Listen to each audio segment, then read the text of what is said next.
2008. Yeah, I've been looking really for 10 years. And this is, I mean, they're just, I'm the third owner. Most of these are in the families for third generation. The next door neighbors, and there's his grandparents, and it was his parents, and now it's his, and he's my age, you know. So it's about Amanda McMillan. She lives on Burn. She used to be at Anadarko. Now she's the president of United Way. Her family, same thing, has a house 5 doors down or whatever. Her cousins have one 7 doors down. But everybody knows that, oh, like, there's a lot of togetherness going on over there. So yeah, soon we'll have a little corporate retreat over there. Yeah.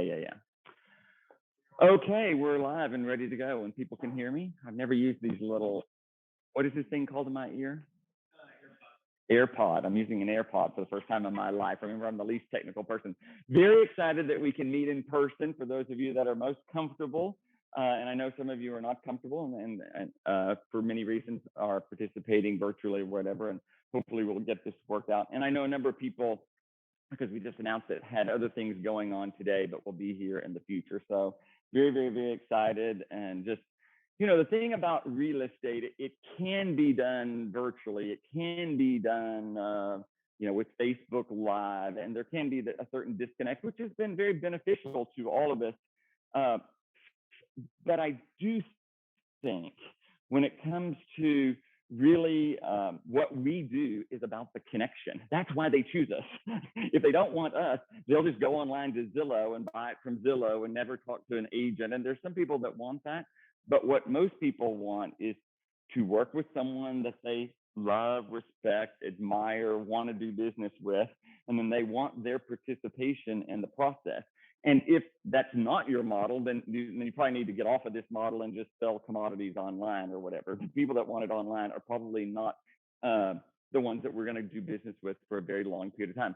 So not having that connection, I think, has hurt us to some degree. Not having the connection of one another, being able to share information and be together, I think has hurt us. So I am grateful 18 months later that we're able to be together, and hopefully the way the virus working looks like we'll continue to be able to do so, or we'll just adjust accordingly. We have been successful and we have been able to work remotely, but I'm very excited about working in person once again. We're going to talk about a number of different things today, and just there's no real rhyme nor reason for anything. First, if you haven't registered for Engage, which starts tomorrow and then on Thursday, I would encourage you to do so. It's free, so it doesn't cost anything to sign up. And then there might be any number of different things that you would be more interested in. I am not going to watch all of these little sessions, but they're designed to be, you know, pretty peppy, 20, 30 minutes of participation or whatever. And I am doing a session tomorrow from 1 to 1:15. Me and another broker are kind of doing just a little fireside chat again. I think she's mostly going to be asking me questions and then chiming in with her experiences. She's with a RE/MAX. Her experience is a little different from mine, but she's like interviewing me on whether or not you want to be a broker. And you can be a broker within a firm, or you can be your own independent broker with agents under you or whatever. So that's just a little 20-minute talk that I'm doing tomorrow at 1:10, if you're so inclined. I think about 1,500 people have already signed up for my deal, so we'll see how that works. Hopefully it'll be worth someone's while. But there's several good sessions I thought that you might participate in between tomorrow and the next day. So I encourage you to sign up and see what you might want to participate in. We have our book signing tomorrow, which there again, it's just it's the thing about the book signing. I would encourage you to come, and I would encourage you to invite your clients. I mean, the thing is, I think people want something to do. I think they want a little connection. And this firm, one of our strengths is inviting our clients to do things they could not otherwise do. Dr. Murillo is a fascinating individual, just a success story in Houston itself. The emerging, remember, the largest market in Houston, Harris County, and the surrounding region is the Hispanic market or whatever. They make up $54 billion annually of revenue for local businesses or whatever. And then she's talking about diversity. So just going to be a neat experience to talk with her. If you haven't met her, this is a great intimate spot. I think we're going to have 20 or 30 people over here. We're going to have a little wine and cheese. We're going to have a little chit chat for about 30, 45 minutes. People could ask questions, and then we'll just have the book signing. So the hardback copy of the book is, I think, right at $30. She's bringing the books, but I need some idea how many people might be attending this little jewel. So one more time, if you could, like I invited a client yesterday, and that one of their coworkers has been waiting for years to meet Dr. Murillo. Okay, well, this is perfect. That's what you want. One of my clients, one of my oldest clients, is bringing a friend, which reconnects my client with us and then introduces us to a new client potentially, right? That's one of the goals of these sort of things, doing something in person, being able to highlight the diversity of our region, and then having these intimate experiences. So any question about that one? Nope. I think it'll be fun. Brooke, are you coming? I saw you had a little comment on the Facebook page or something. Okay, good. I hope people come. Like I said, it's just they make good little gifts. If you have any business owner or that you represent or whatever, maybe a little person. I when we had the Ralph Bivens one, I got John Deal from Sawyer Street, Paul Hobby, and Frank Liu a signed book or whatever about Houston 2020 or whatever. You know what they were? Very appreciative of having a little personalized book of something. So, I mean, they make great little gifts. Our little Benjamin Berg event, they were not quite ready with the city and the power, had a little center point issue. So we've now had to move this from next Wednesday to November 3rd or whatever. So this did have to move. So we need to make sure that we email and tell everyone that we invited before. We had about 120 RSVPs. We just need to make sure all 120 of those people know that they need to not show up on the 20th. We need to now show up on the 3rd. And then some people are not able to make the 3rd, which frees up a few more spots for people. This is Benjamin Berg. They own B&B Butchers. They own BB Lemon. They own Cafe Annie. They own Turner's. They own a number of things in West Houston. And so this is his new restaurant that's where Java used to be, and then Presidio for those of you that are newer to the area. And it's an Italian concept designed to compete with the cultivaris of the world, casual Italian, slightly upscale. This is free. This is wine and drinks and some music and just an invitation. We visited at length with him, and I know Ben, I've helped him with permits for a number of years. If you're not involved with the local community, you're not going to be that successful. You can pop up and do good for a year or two, but long-term success is generally having involvement with your local community, and they want to be involved. They want to participate in the Heights Fun Run. They want to participate in the bicycle rally. They want to participate in the monthly meetings, the Heights Association. So I think that's very important. They're writing a relatively significant check to the Heights Association as a benefit of just joining, the neighborhood sort of thing. So it should be fun. I think many of you participated in that. What's next, Thomas? I do. I want to talk about the state of the market for just a moment. Not gonna. I think people want to know what's going on. I think you want to know what's going on. The market. People say, "How's the market?" The market is still the best market it's ever been in the history of mankind. And you're following the previous year that was the best year in the history of mankind, which was following the previous year, which was the best year in the history of mankind. So I tell people all the time. So instead of having 17 offers, now you only have 5 offers, but you still get 5 offers, right? So, I mean, the market is still very, very, very, very strong. And you can look at this, daily and weekly or whatever, but these are September's numbers, which basically said that sales are up. Everything is up. Dollar volume is up. Average price is up. Median price, all that sort of thing continues to be up. But go to the next page, Thomas. And I don't want to dwell on this, but the thing that we still focus on is the amount of inventory. Remember, we're comparing to 1 year ago, which is the single busiest month really ever. And still, people say, well, we're getting a lot more listings. Yes, we got 1% more listings last month than we had 1 year ago at this time. But overall, the listings still continue to be down 12% at a time that you're up significantly. And so you're selling more houses, still with less houses than we had 1 year ago. 1 year ago, we had significantly more houses than we have today. So this number is down compared to 1 year ago. Yes, Dave? That's the days on the market. Instead of taking 45 days to sell a house 1 year ago, you're still down less days on the market today than you were even in the height of just the peak of, because things were on this upward trajectory. 1 year ago, we were already, March was maybe a down month, but by April, May, June, July, August, September, you're still talking about still days on the market is down. We're barely adding enough listings. This was through September 30th. For the first week of October, we actually were down 15%. If you follow that little weekly matrix of the number of listings, the number of listings was down even after this. So you have about the same number of listings. You're going to get more listings. Just the natural scenario. Kids are back in school. Prices have gone up. There's more employment movement. There's no doubt we're going to add more listings, which I think makes it healthy. It's not a particularly healthy market at the moment. Some people on these listings are totally unrealistic about some of these prices. I mean, we have lots that I don't think are worth $650 that people list for $900,000. That's a new listing. That's an unrealistic number. All of these houses for $2 and $3 million on single lots are probably unrealistic numbers. But so true amount of inventory is still down significantly. And if we go to the micro markets, Thomas, take me to page 66. It's still true. Now, I'm not saying there's not more inventory in some markets or whatever, but if we go to true area 9, here again, you're selling more houses than you sold a year ago. The price is higher than it was a year ago. The median price is higher. The dollar price per square foot is higher. The number of listings is down.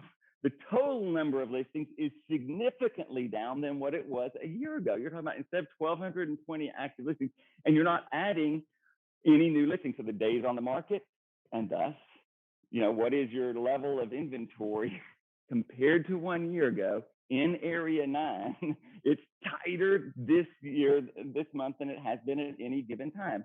Montrose would be the same thing. Go down a little bit, Thomas.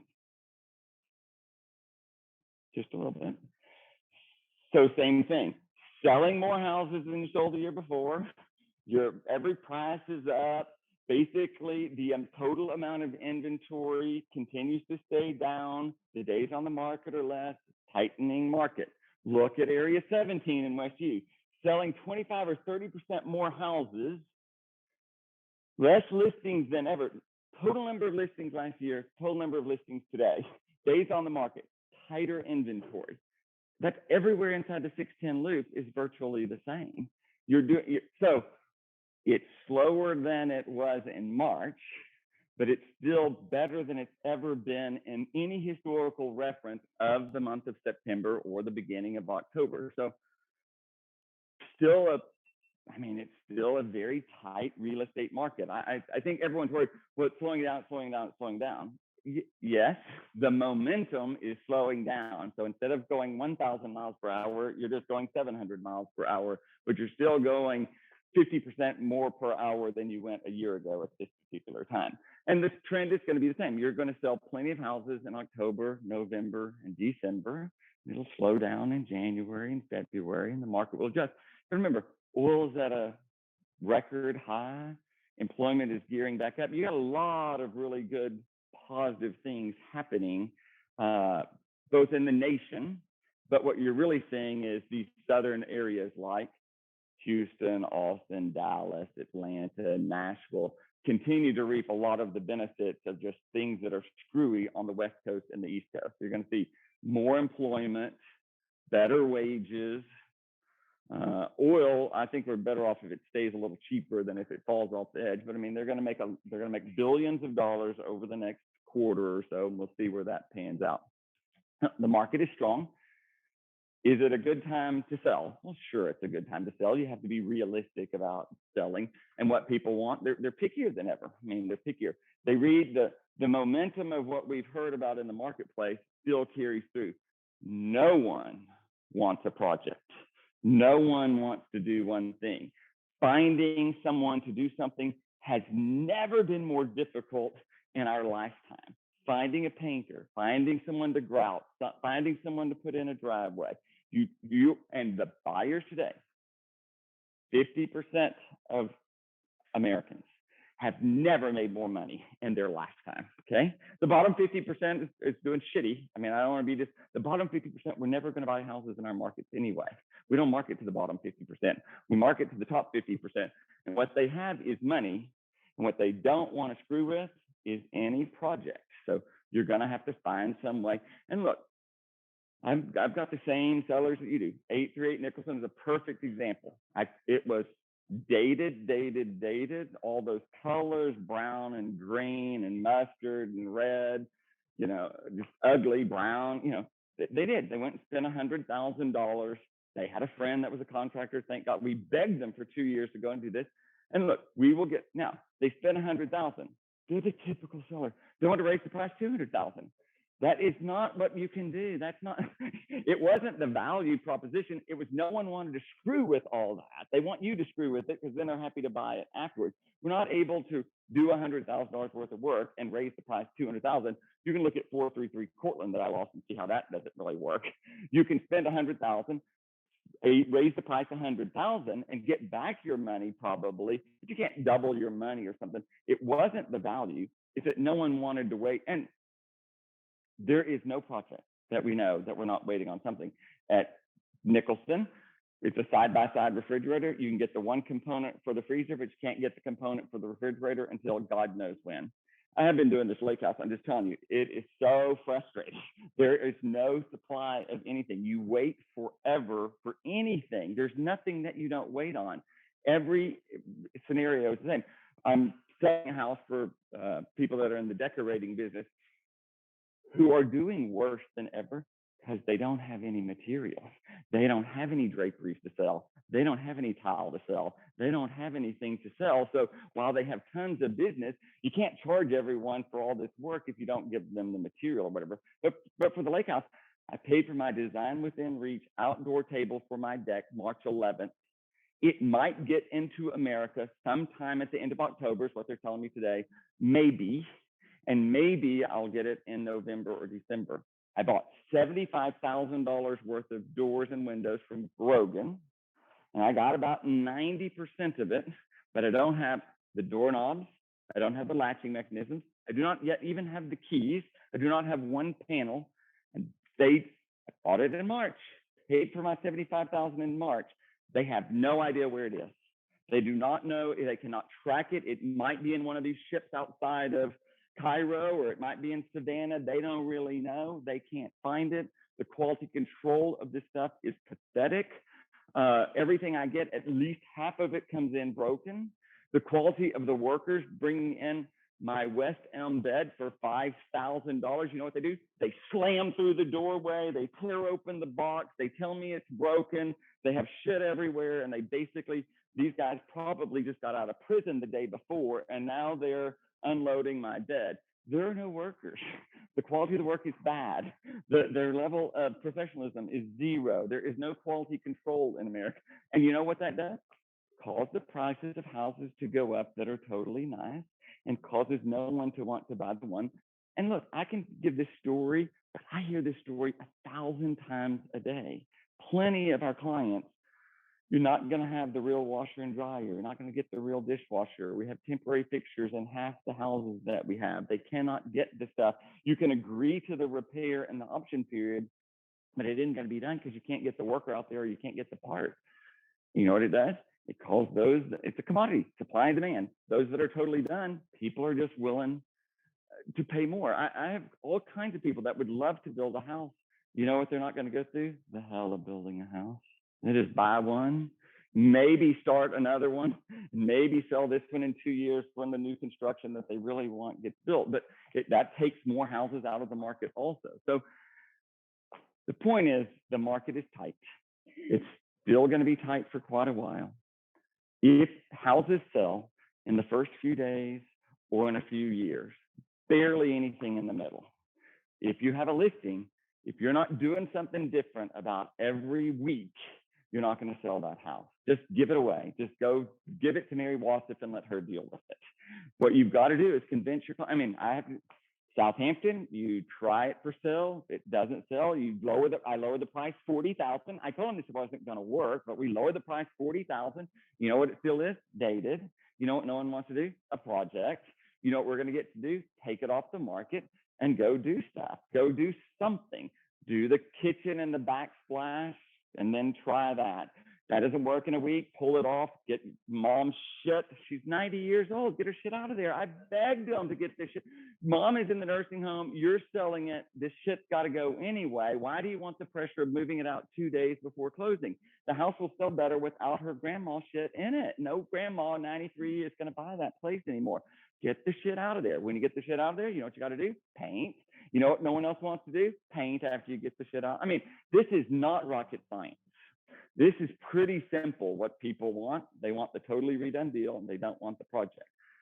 So you just got to convince them to do something every week. You know, we're going to pull it off. We're going to do the kitchen. When we do the kitchen, we can raise the price 10 grand. I don't think no one says it's the price, it's the amount of work.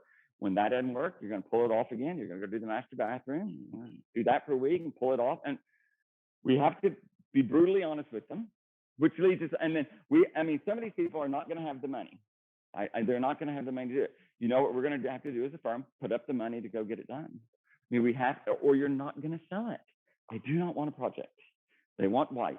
They want this minimalist look. That's what they want. That's what sells today. So in almost every market, it's about the same. So relatively tight. I think it's going to stay the same. I don't think people are going to want one of these projects at some point. So, questions about the market?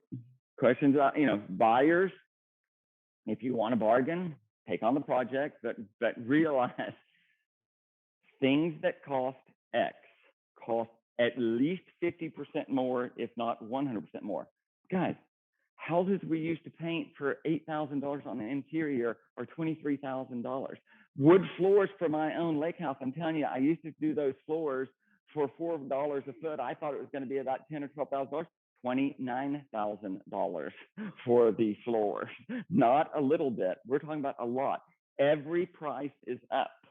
Every price of a dishwasher, every price for a painter. But guys, the Walmart person that made $8 an hour is making $21 an hour now. That means the cost of everything at Walmart is going to go up. I mean, there's no industry. You can't hire the guy. If you're the painter and you can charge $25,000 or $10,000, what are you going to do? And you know what the painters have to do? Pay more for paint. Never have you paid more for Sherwin-Williams paint. You can't even get the tape, the blue tape. There ain't any in America. I mean, there's just the frustration of it is such that you just charge more for everything. And you know what? Someone's willing to pay for it. Go to a State of Grace and order a filet. Do you know how we have this concept? A filet is $19. A good filet is $38. You know what a filet costs at State of Grace? $78 for a filet. It's 8 ounces of meat. You know what it was a year ago? $38. Do you know what a percentage increase that is? A hell of a lot, more than 100% for a price increase for a filet. But this ain't the only place. Every place is experiencing the same sort of phenomenon. So I just wanted to be realistic about it. I mean, I think the market is tight. I think what we used to think it costs to do stuff costs a whole hell of a lot more. And I think it's more and more frustrating than it's ever been, which makes the product that's totally done that much more valuable. I mean, I'm shocked by the price of this new construction. I mean, we used to think, oh, new houses here, 1.3 million, and they're 1.5. You know what the new 1.35 is? 1.8 or 1.9. I mean, that's what it is. Just look at the listings. Look at the things I think are worth $600,000 that are selling for $900,000. And as long as someone keeps paying $900,000 for it, then that's going to be what the real price really is. So, I mean, that's where we're at. Brutal honesty of where we're at with that, and getting it right the first time on the deal. If you don't get it right the first time, you got to take it off. You got to do something. So I am a big fan, and we've been trying to tell marketing and prepare. I think you got to e-blast more. Everyone else is e-blasting, but I think we got to e-blast more than we do. You got to e-blast the new listing, the price adjustment, the modification, something different about it. The e-blasts have got to be more clever. I mean, Ralph Lauren today sends me their virtual showroom, and it changes the photo every 4 or 5 times. It's the same model, but with 9 different looks, and it clicks every 3 seconds. You know what people's attention span is? About 10 seconds. That's all you got. None of this, we're too wordy. We're too verbose. We're too complicated. We have got to dumb down the marketing a little bit because they're inundated with so much things. You've got 2 seconds to catch their attention. And maybe they'll click on the details later, but we've got to quick. What's the most important thing? And for some people, it's walkability. It's not 3-bedroom, 2-bath with 10-foot ceilings. It's quit talking like that. Nobody cares. They can figure out that. They already know that. Tell them something they don't know. Tell them about the lifestyle. Tell them about the ease of walkability. Tell them about the cooking ability or something that they want to sell a lifestyle. Sell a lifestyle. Sell a lifestyle. Don't give them 2,680 square feet. They don't really even care about that. They want to know something else. They'll figure that out later. But what you have to do is sell them something that they don't really grasp initially without it. Questions about state of the market? You are quiet today. We're going to need some questions over here. So what is the less inventory that we have? What's they saying it is? Well, I mean, it's a big, remember this HAR. I hate HAR's inventory because when you take Walker County and Fort Bend County and all, I mean, I just think you look at the so here's area 9 or 6, go back up, Thomas, or whatever. Go to the top of the page for 9.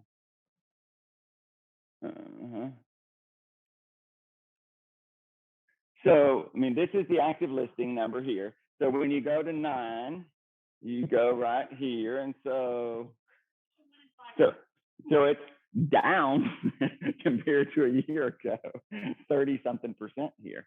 So it's 970 houses, but you're pending more than you're proportionate. If you had 1,200 and you pended 593, or you have 970 and you're pending 574, and you added that many last year and you added this many this year, so you've added 9 more houses, but you started out 300 less and you're pending proportionately the same. Is the market tighter or less tight? It's tighter.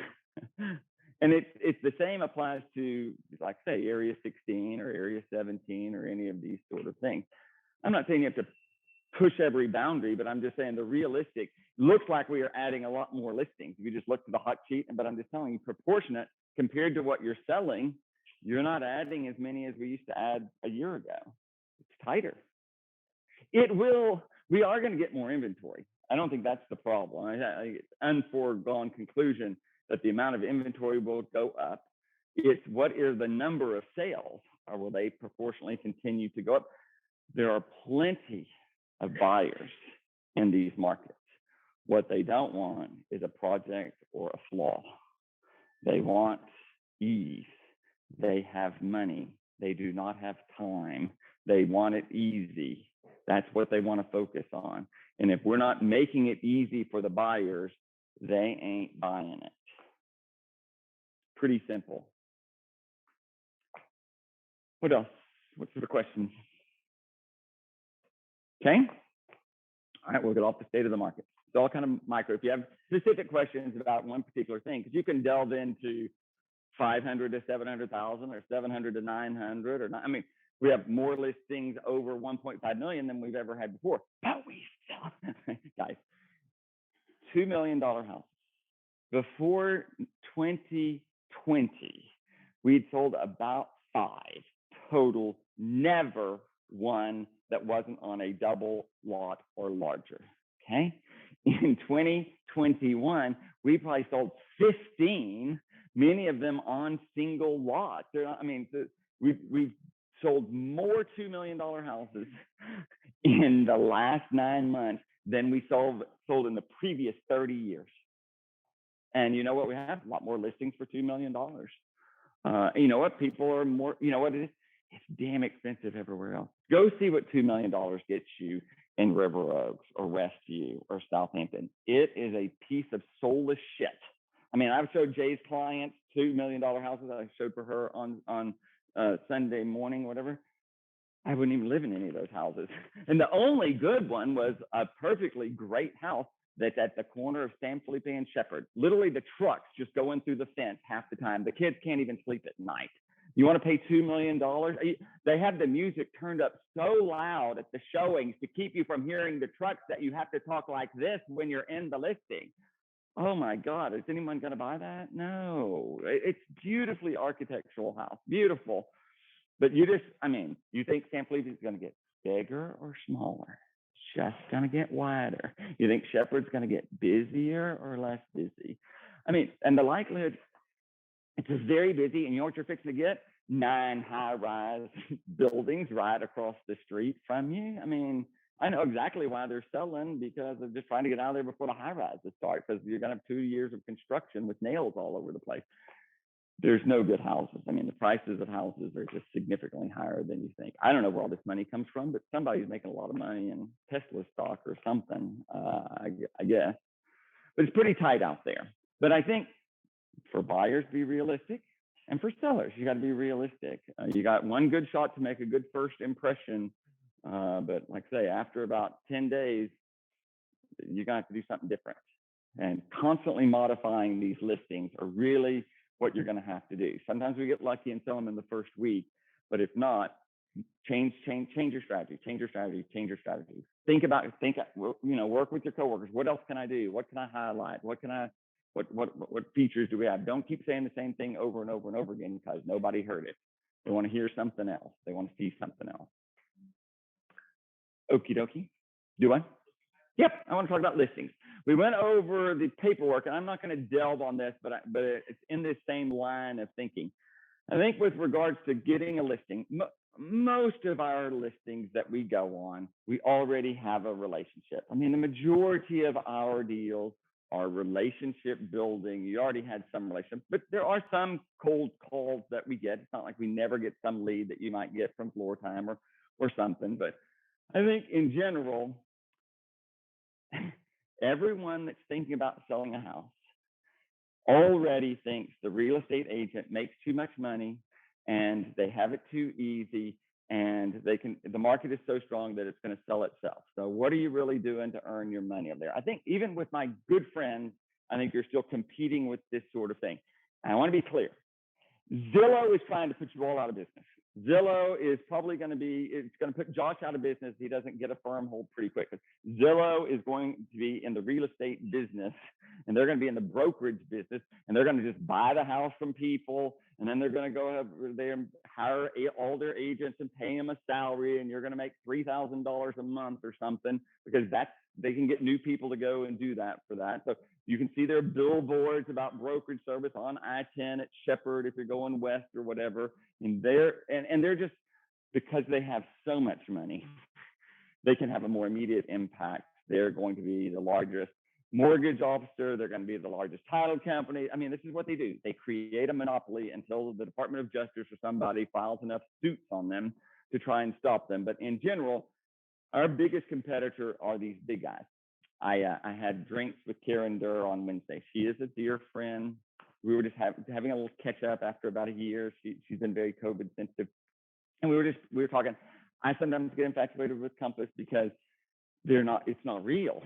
And so it's all this same thing. They've never made any money. I can grow my market share if I'm willing to lose $1 billion. I can be the biggest real estate firm in whatever market I want to, so long as I never have to make any money. Most people at some point have to make money. And so what I haven't liked is that they're unrealistic. And I want to be clear.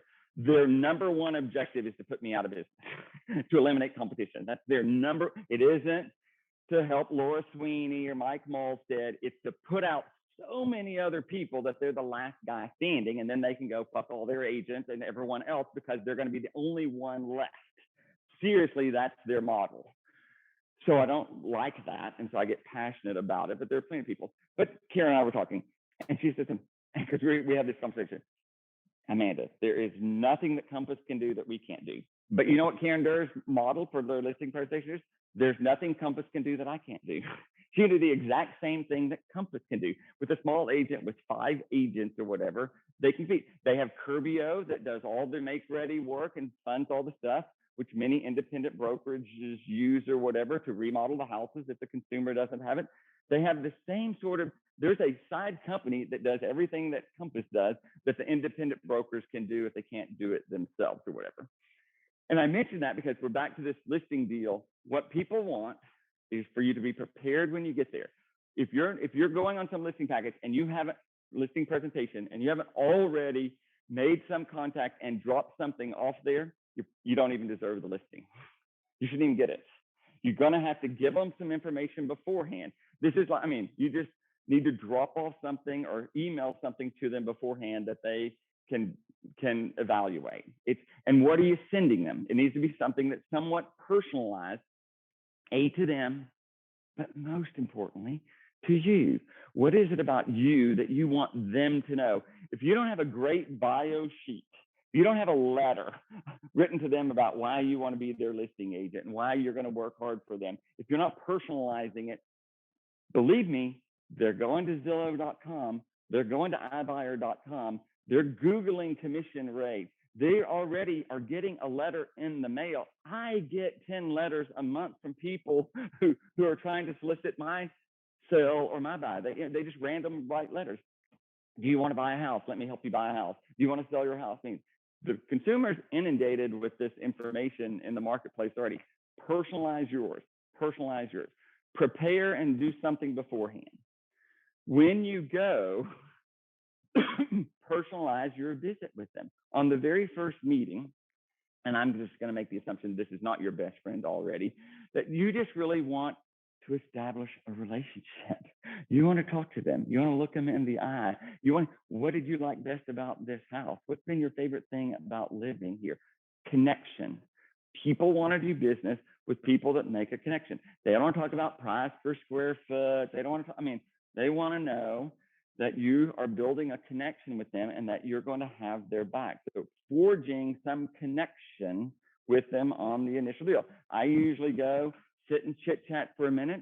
We do a little walkthrough. While we're doing a little walkthrough, I've asked a number of questions.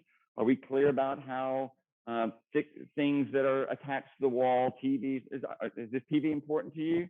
Typically on our contracts, the bracket will stay, but the TV would be excluded. If you want to leave it, we need to let people know. If you're going to take it, it's perfectly fine. But if you take the bracket, I need for you to patch, float, tape, texture, and paint the wall.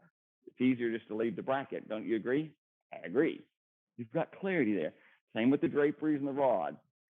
Do you have a garage door clicker? You know how much frustration I get over garage door clickers or whatever. Our contract says that you're going to give them a clicker. If we're not going to give them a clicker, let's tell them we're not going to give them a clicker. You're just talking to them on your little walkthrough, and then making a few notes. And you're looking for other things. Is there mold growing in a closet? Or some of the floors buckling? Or around the dishwasher, is it a little different over there than it is? A few of these sort of things. What they really want you to do is, how are you going to help them? Not giving them a list of things to do. That was so 1990.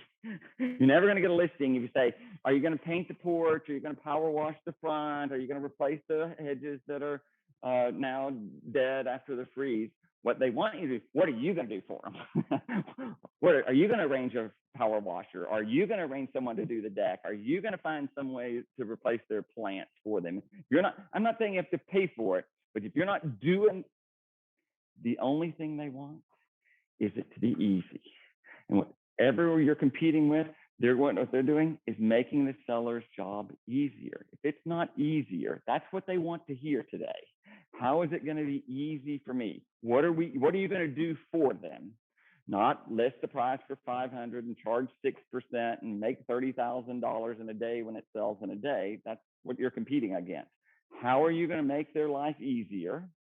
And that's the message you've got to get across. We have decorators, we have stagers, we have people that can help with these repairs. I'll coordinate. If you're not coordinating these repairs and things, you're not going to get these listings. You're competing with too many people.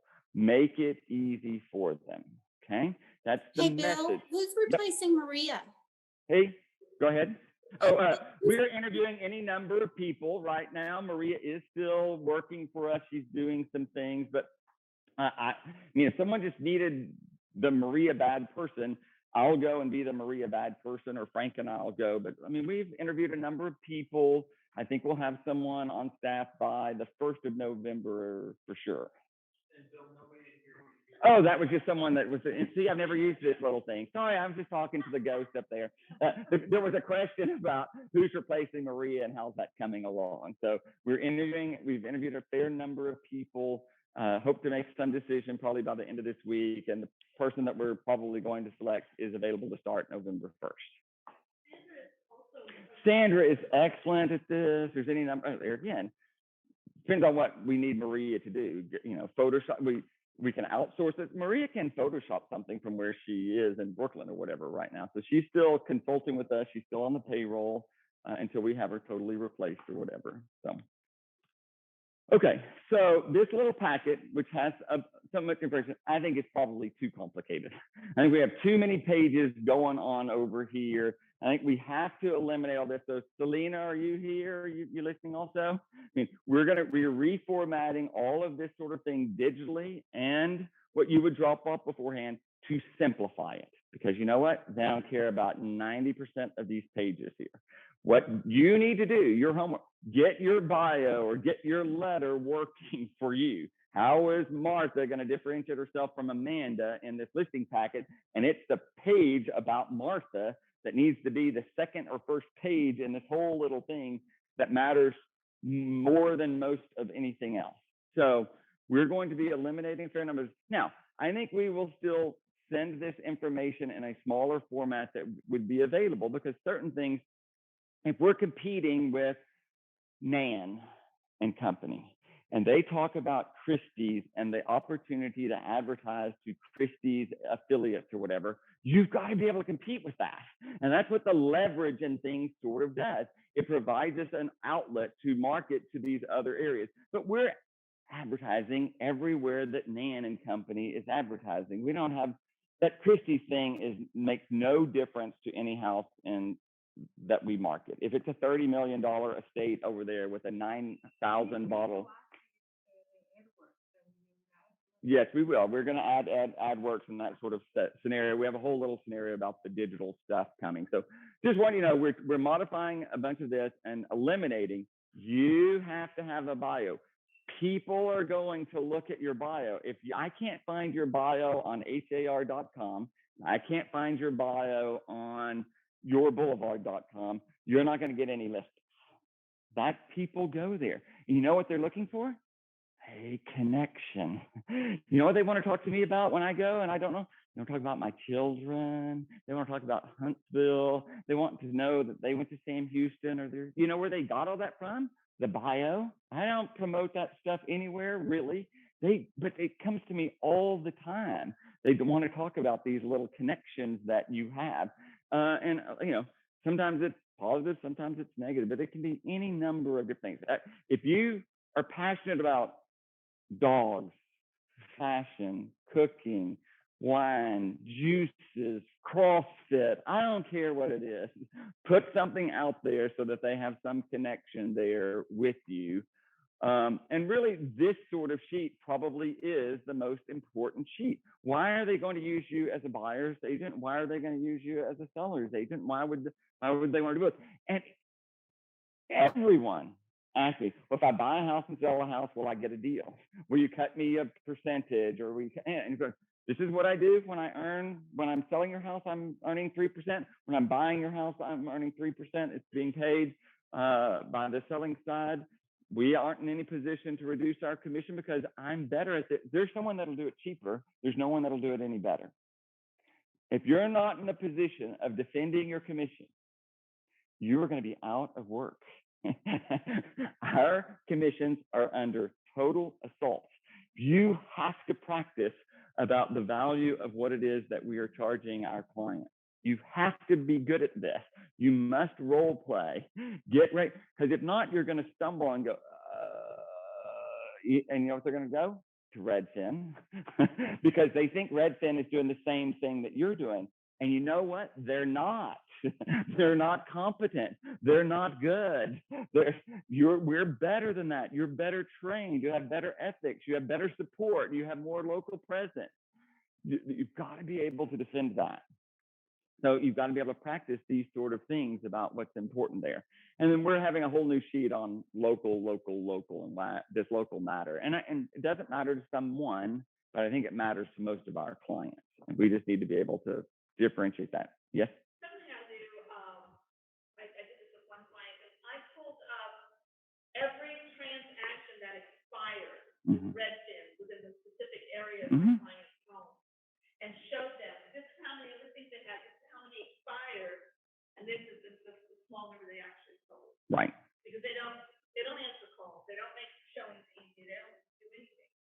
Many times we show them the Redfin takes the offer while it's coming soon or first day on the market, which I think has cost that seller $30,000 to $50,000 because I show them houses, one here on Highland, that I thought they undersold by $100,000 because they were in a hurry to get it under contract within one day, which was not in the seller's best interest. They represented Redfin's interest, but not the seller's interest. And our fiduciary responsibility is to that seller to get them the highest price possible or whatever. So you got to be able to compete with those sort of things for sure.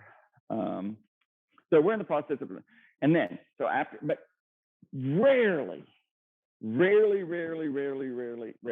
I ever tell someone that I went on a listing appointment for what the value of their house is on that meeting. Just rarely. I didn't know anything. I hadn't walked to the house. I hadn't checked the closets. I hadn't seen the property condition. I mean, you have to be able to take that information, and you know what you really need?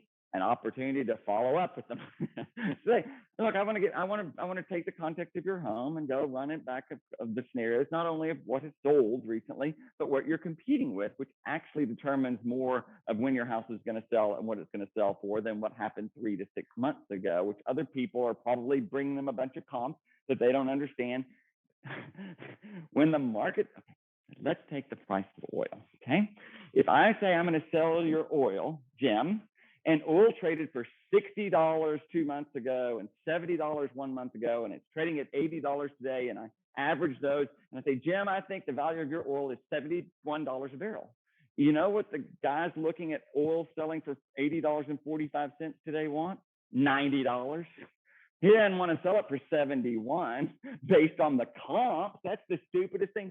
He wants more than that. He thinks the house is better than that. He thinks the market's stronger.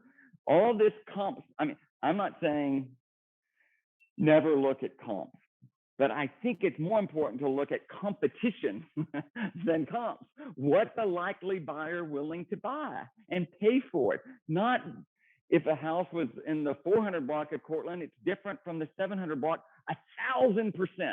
1,000%. So don't use the 400 block to beat down the value of my house. You know what I paid for? More in the 700 block than they did in the 300 block 20 years ago. I think we need to spend less time talking about comps and more time about competition and what someone's likely to pay and what's happening in the marketplace. The timing is so much more important. The presentation is so much more important. The marketing is so much more important. Who's marketing it? Who are they marketing it to? Are they just throwing up a sign and then selling it at some price? That might keep the value down for someone like Redfin listing versus Caroline Schlimmer's listings or whatever.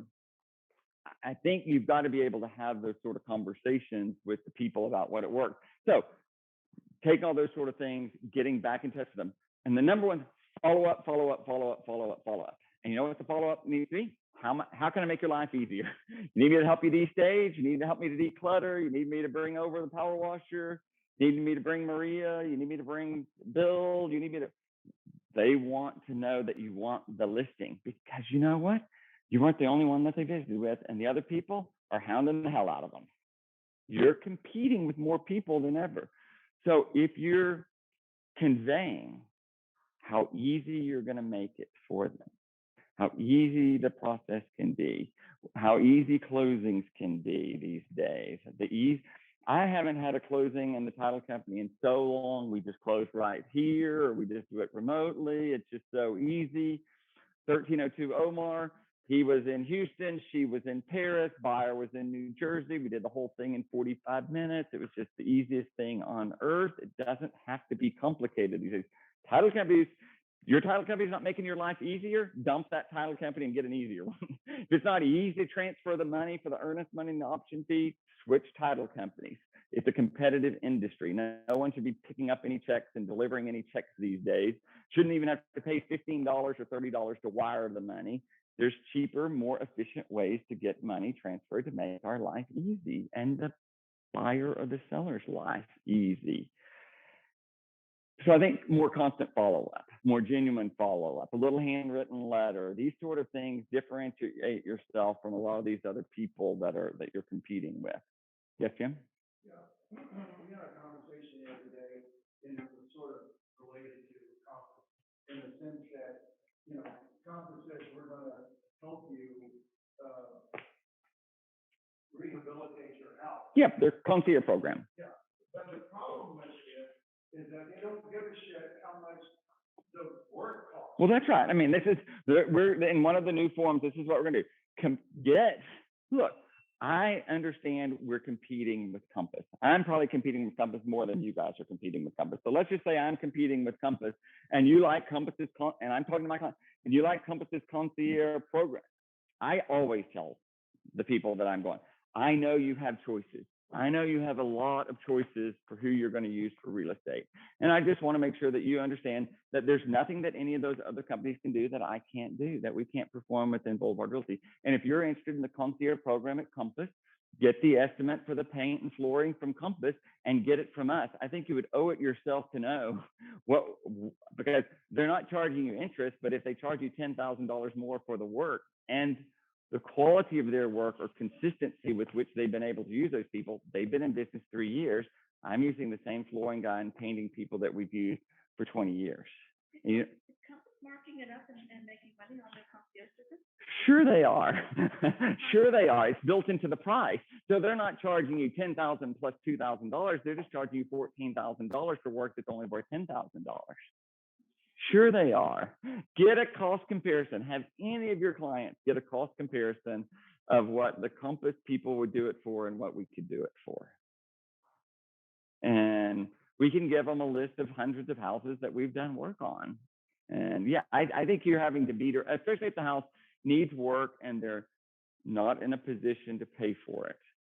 The worst thing we could ever advise them is to put it on without the work being done. So let's figure out how to get the work done. If you can't afford it, Boulevard Realty will front the money and get paid at closing, and we can do the work better and cheaper than any of our competitors can. I think you got to be able to tell them that.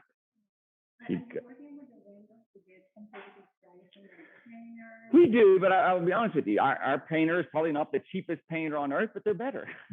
So do I want to use cheap paint and not be able to? I mean, I need to be able to use someone that we have a vast amount of experience with, that I know is going to do a quality job, whose employees have been vetted. And I think that's worth more when we're in people's multi-million-dollar houses or whatever. Total reliability. Same, for the floors, the paint. Yeah, so getting 3 estimates and something, if the cheaper guy we don't even know, I mean, there's no point in doing that. I mean, to answer your question, we're probably not bringing 3 painters and 3 plumbers and 3 electricians. We're bringing painters, plumbers, electricians that we know to do good quality work at a very reasonable price. But they are making money on that deal. And they can promise the people not only a certain amount of job, but I mean, they should compare. Let's just throw it out there. And I think when they compare, and when our guys show up quicker and better, and they're more consistent with work in that neighborhood, I think you're going to have a better chance of getting that deal. And it's not just the work; it is staging, it is decluttering, and look, all of that. I mean, in the beginning, I never got any listings that I didn't clean out someone's garage or paint their porch or hose down their porch. I mean, I used to do it myself in '98. I don't really have to do it myself today, but to get a listing, do I have to go power wash for someone's deal? Well, sure I do. Do I pay for a lot of cleaning at the end? Well, sure I do. And my listings are probably more expensive than most people's. And so $500 here or there, that's just the cost of doing business. I'd much rather power wash a house and get a listing than I would buy an ad in the Chronicle for the same $500. I mean, I just think it's better customer service to do things from time to time. But if there's projects that we need to do that we get paid at closing, we'll just go do those projects. I think it's a competitive industry. This is part of the new reality. Realtors' job is not to market the house, it's to make it easier. It's just to make it easier. There's too much competition. Yes, Drew? What I'm hearing is that we have more experience than Compass. We do have more experience than Compass. We have been around. Not that experience years are necessarily equal, but when you've been doing something 25 years and you've used those tradespeople more, well, we use those same tradespeople that you used for me when I got my house. Absolutely. Yep, experience is what we've got. that's right. And they'll never be able to catch up with us. They just have more money. They have more money. Individuals who've been in business for 20 years, But and I have. Deb can compete with them because you know what she has? Personal relationship with people. That's what they want. It's not big business. And I'm telling you, the bigger Compass gets, the harder it's going to be for the Compass agent. Compass itself may grow in market share, but believe me, Ashton's competing with 50 other Compass agents at the moment, and there's no way to set himself apart even within Compass. And while someone may be impressed with Compass, there's plenty of people that are not going to be impressed with Compass.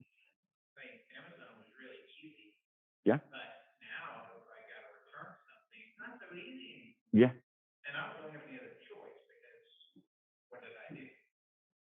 Buy something with me. Yeah. This is not an easy job. I will tell you that I probably go on 10 listing appointments with other agents all the time, including Melissa, including Star, including Cynthia, including the top producer. So sometimes, and so I always carry Brandon and Nicholas or others with me. And you know what? I'm just telling you, I always carry at least 3 people with me because what I have found is my clients love that there's a team of people going there. They love the attention that more than just one person brings. It doesn't matter who you bring. They don't even know what Nicholas does, for God's sake. It makes them feel more important to have more than one person show up. So if you're competing with Amanda and you can it doesn't matter. Take Frank, take Sandra, take me, take Brandon, take a coworker, doesn't matter. I think, especially on one of those initial meetings, it's very impressive.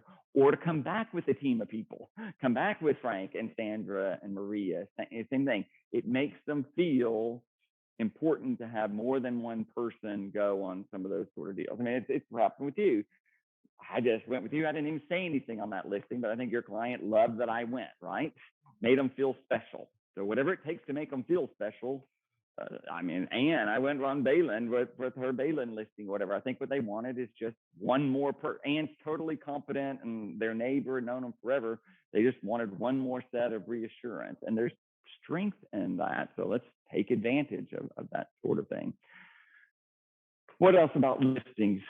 Question about listing. You're not going to get them all. Your best friend is not going to list with you, and you may not know why. You just never know. They could be bankrupt. They could be divorcing. They don't want you to know. They don't want you're in book club with them, and you're going to win some, you're going to lose some. Don't take it so personal and make it up with something else.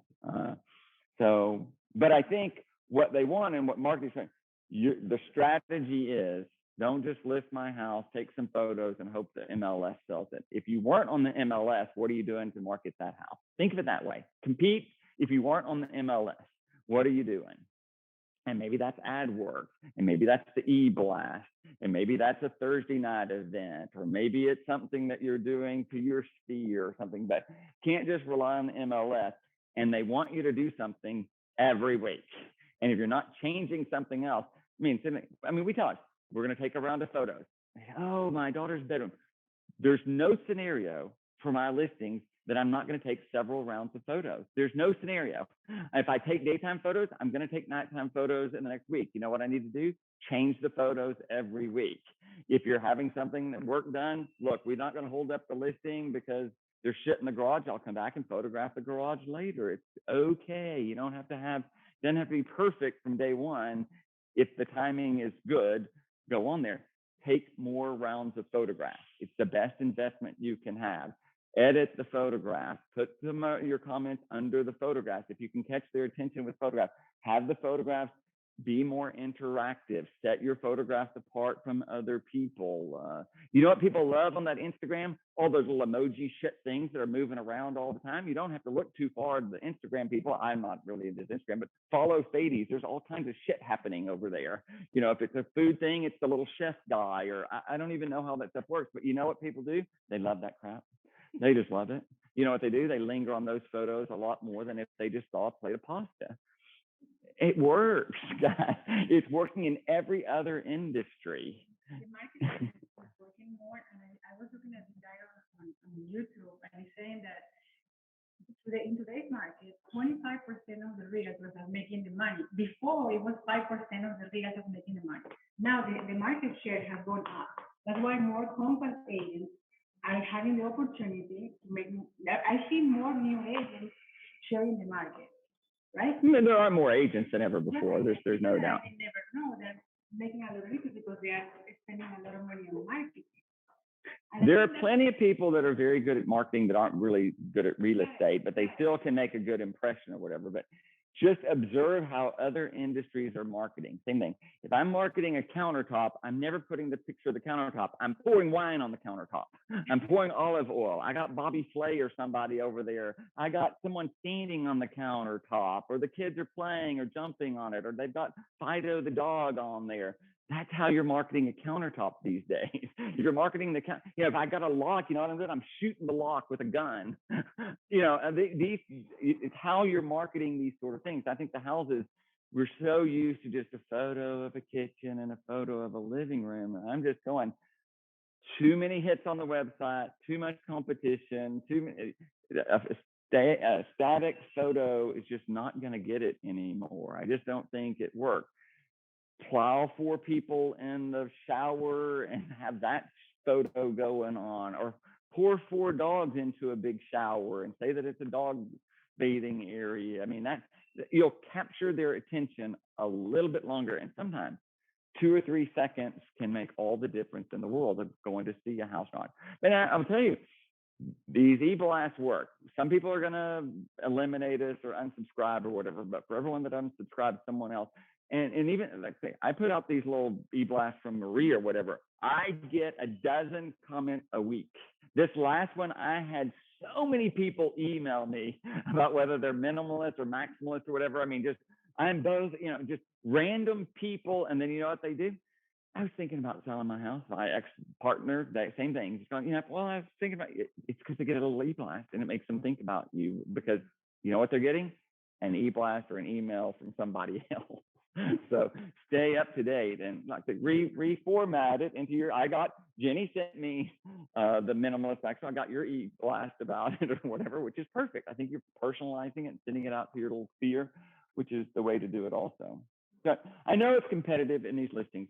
You have to find a way to set yourself apart, and then follow up. Don't just assume that they're your friend and you were there 3 days ago. I think it's kind of like the FISBOs. They almost need 7 rounds of follow up these days. A little handwritten note goes a long way. Following up to see what you can do to make things easy, or how did the power washer do? But I'm telling you, if you refer someone a power washer, you're not going to get the listing. If you coordinate the power washer, you're going to get the listing. What they don't want to do is call the power washer, because you give them Johnny the power washer and Johnny never calls them back. And you know what they do? Ashton gets the power washer over there and lists the house. That's the difference in being really competitive. And John, I mean, that's the level of service that these people are wanting. They don't want a phone number of somebody. They want you to coordinate the landscape guy, you to coordinate the power washer, you to coordinate the whatever the work is. I think that's what it's taking these days. Questions about listings or any of the forms or anything that we've talked about? A couple weeks ago, I know that was a little long, maybe. Okay. What else do you want to talk about? Yep. What if you go on the listing and you think it's a tear down? And Okay. you're not quite sure if it should be a tear down or not. I mean, there's plenty of people that we would be able to tell what the value of a tear down is. I mean, I think a lot of things are tear downs.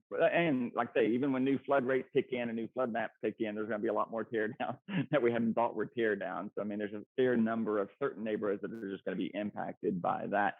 Anything can be remodeled. Everything has value. Someone wants the remodeled older home. More people like it.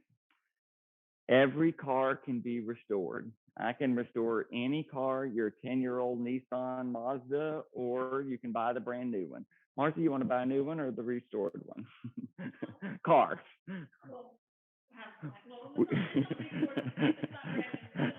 Most people want a new car, and most people want a new house, or they want the totally remodeled one or whatever. And so it's not some of that's a value proposition, but it's the number of people willing to do work is less than ever. And the cost to do that work is so much more than ever, that to buy the house, spend 200 grand to remodel it, it's easier to just buy the one that did the remodeling 2 years ago that can sell it for $100,000 cheaper because the cost of their remodel was cheaper than the cost of remodeling today.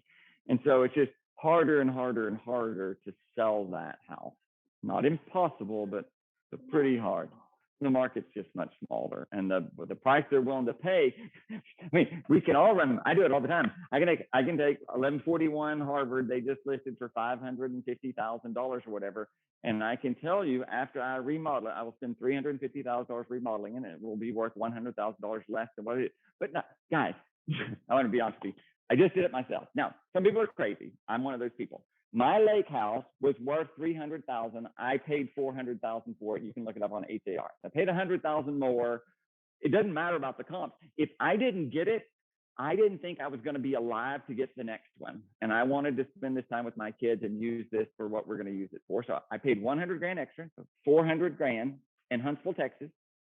I just spent $400,000 on my remodel. You know what my house is worth? $400,000. That's all it's worth. There's not any way on earth. Now, I did that because I wanted that house. I'm going to give that house to my kids. I wasn't doing it for resale. I didn't care about the money. I've had a good year. This is where I wanted to put my money. But I can't buy that house and flip it. I'd be $400,000 upside down. Most people do not have the stomach to do that. The wherewithal to know that they'll just go buy the one already remodel at 2.75% interest rate. They don't want to go through the hell of it. So there's just very few consumers that really want to go to all that effort. It doesn't make financial sense for most people. That's the reality of it. They want to get on that path, but very few people want to do that. Okay, time to go. Yes, sir. I do.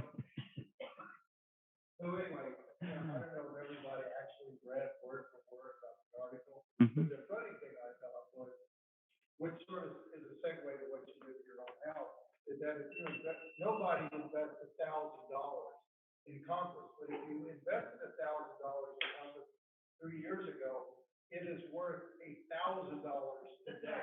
If not slightly less. Yeah, it's not slightly less. So, well, I never understand these realtors that go to work because they're going to make money in the stock. Just go buy some Tesla stock, guys. You don't need to buy EXP. You don't need to buy Coldwell Banker. You don't need to buy Realogy. You don't need to buy Compass. Just go buy you some Amazon or some Tesla stock. You're going to do just fine, I think. Or Apple. Okay. All right. We're going to end for the day. Thank you all. I hope someone could hear away. And we do have lunches for everyone so that we can eat and mingle with one another. I'll be around. Thank you all very much. I am. I got nothing. Yep.